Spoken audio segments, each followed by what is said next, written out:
پہاڑی زبان میں اپڈیٹ سنیے۔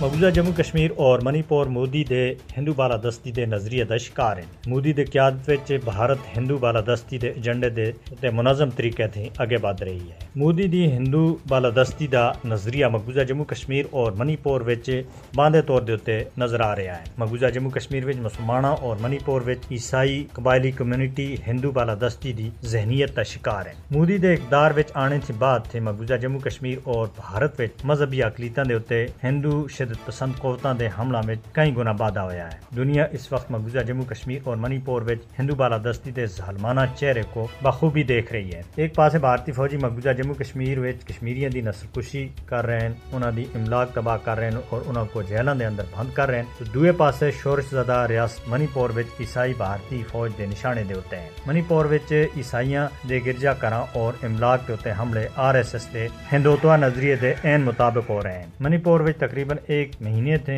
قتل و غارت گری کا سلسلہ جاری ہے۔ اس بچکار سینکڑا مکانات اور دوئی عمارتوں کو آگ لا کے سواگا دے ٹیر وچ تبدیل کر کے دا ہے اور ہزاراں لوگوں کو ریاست تے نقل مکانی کرنے دوتے مجبور کیتا گیا ہے۔ شورش زدہ ریاست وچ حالات بدتر ہوندے جا رہے ہیں۔ مقامی آبادی بھارتی فوج تے سخت ناراض ہیں۔ بھارتی فوجی درجناں لوگوں کو قتل اور سینکڑوں کو گرفتار کر چکے ہیں۔ ایک تازہ واقعے وچ لوکاں دے ایک مشتعل ہجوم سن بھارتی فوج دے اسلحہ خانے دے اوتے دعویٰ بول کے 1000 سے زیادہ ہتھیار اور اسلحہ اور گولہ بارود لوٹ لے آئے۔ ریاست پہلے ہی کئی تنظیمیں بھارت کی علیحدگی کی تحریکیں چلا رہی ہیں جنہوں کو عوام بچ خاصی مقبولیت حاصل ہے۔ مودی دی ہندو بالادستی دی سیاست مسلماناں، عیسائیاں اور دوئی اقلیتاں دے خلاف نفرت انگیز اقدامات دے اوتے پروان چڑھ رہی ہے۔ مقبوضہ جموں کشمیر دی خصوصی حیثیت دی منسوخی، آسام دے مسلمانوں دی شہریت انہاں کولوں کھسنا اور منی پور وچ عیسائیاں دے اوتے حملے مودی دی ہندو بالادستی ذہنیت تے باندھے ثبوت ہیں۔ بین الاقوامی برادری کو مودی دے ہندو بالادستی دے منصوبے دے خطرات کو سمجھنا چاہیے۔